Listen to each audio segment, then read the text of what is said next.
Cette femme s'appelle en fait Adrien. Cette femme est un homme. Et cet homme, c'est ma meilleure copine.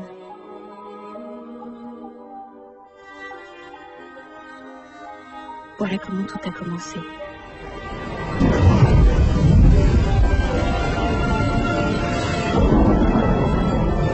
Un soir d'hiver, Adrien est enlevé par sa maman, qui fuit l'autorité de son mari, de ses frères et de ses 4 autres fils.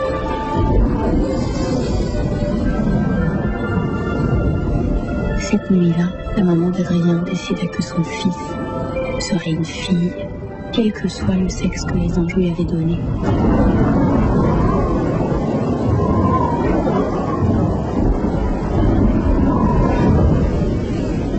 La maman d'Adrien ne survécut pas à la traversée.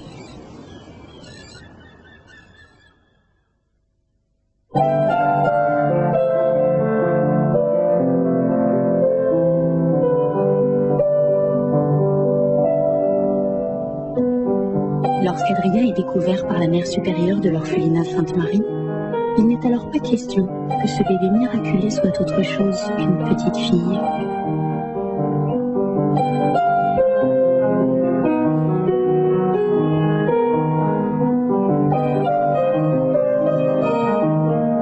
Plus tard, la mère supérieure est toujours aussi obstinée. Alors que moi, Réjeanne, je vois bien qu'Adrien n'est pas une petite fille, mais un petit garçon. Et je m'en fiche, parce qu'Adrien et moi, c'est à la vie, à la mort.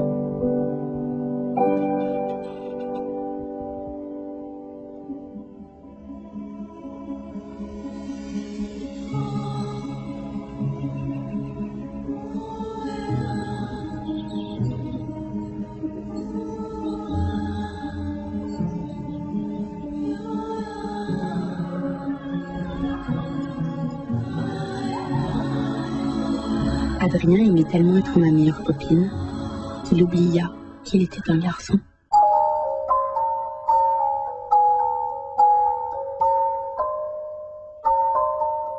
Et puis un jour, un papa et une maman sont venus chercher Adrien. Petits orphelins sont toujours séparés.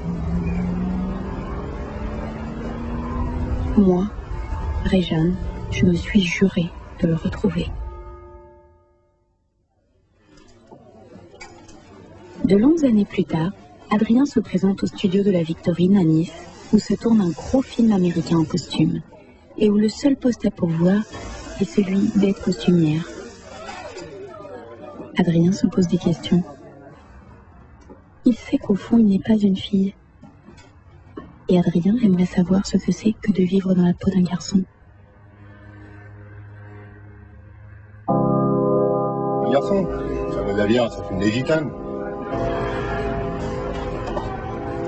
Ça conduit des grosses voitures, très difficile à garer. Un garçon se regarde par la fenêtre en se grattant les couilles. Après avoir interrogé ses collègues masculins, Adrien n'est plus très sûr de vouloir leur ressembler. Le destin va accélérer les choses en plein milieu du tournage. Adrien est victime d'une méchante crise d'appendicite.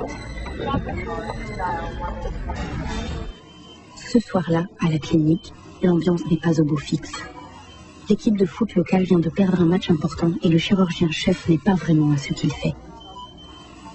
Irrité, fatigué et légèrement imbibé, il confond Adrien avec un autre patient. Et sans que personne ne s'en aperçoive, fait définitivement de lui une fille.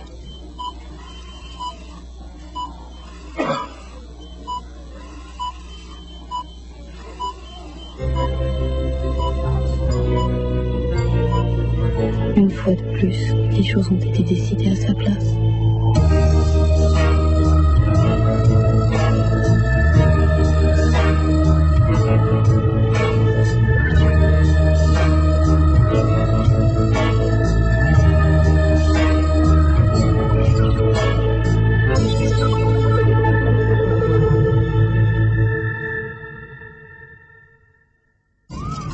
De retour au studio, Adrien se voit proposer de remplacer l'actrice américaine du film.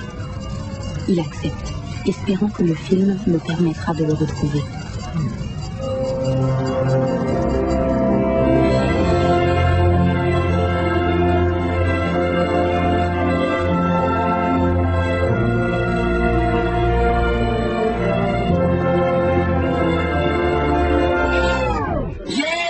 great! That's great! It's wonderful! Thank you, Adrien. Really! Bravo! Great!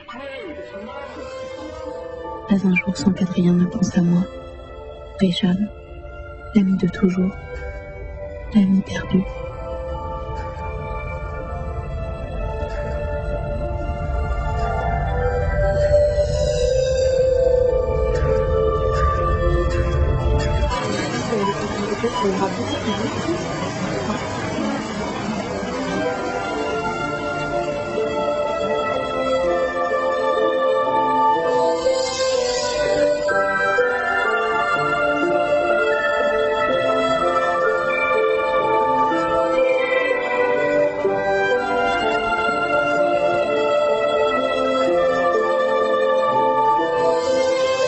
Alors qu'il vient faire la promotion de son film américain en costume à Cannes, Adrien est encore victime d'une terrible méprise.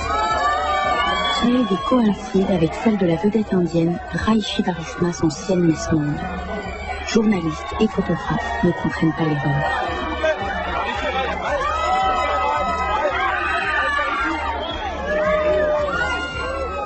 Et le lendemain, tous les journaux mettent à la une Adrien, avec comme commentaire une légende du cinéma indien sur la croisette. Il ne s'en fallut pas plus pour qu'Adrien prenne le premier avion à destination de Bombay, d'où arrivaient des propositions quotidiennes.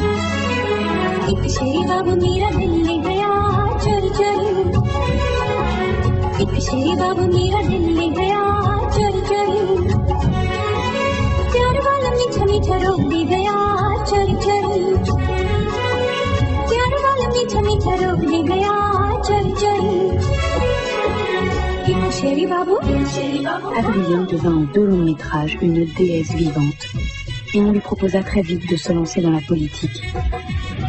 Adrien préféra prendre le premier vol de nuit pour Paris, disparaissant ainsi de la scène bollywoodienne, provoquant au passage des suicides par centaines.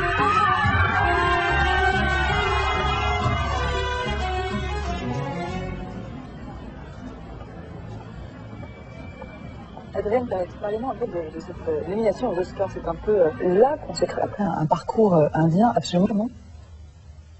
Même ce film hollywoodien, il n'est pas anodin, c'est un choix de carrière, non?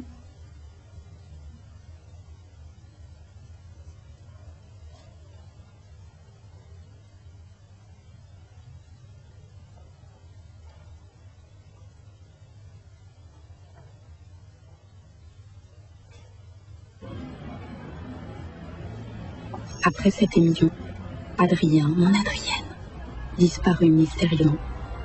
Certains disent qu'elle se fit sœur dans le couvent où elle fut élevée. D'autres, qu'elle intégra une secte à l'autre bout du monde.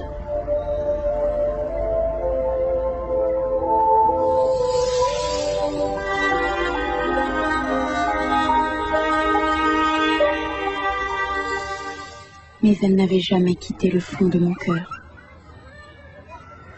Et les meilleures copines finissent toujours par se retrouver.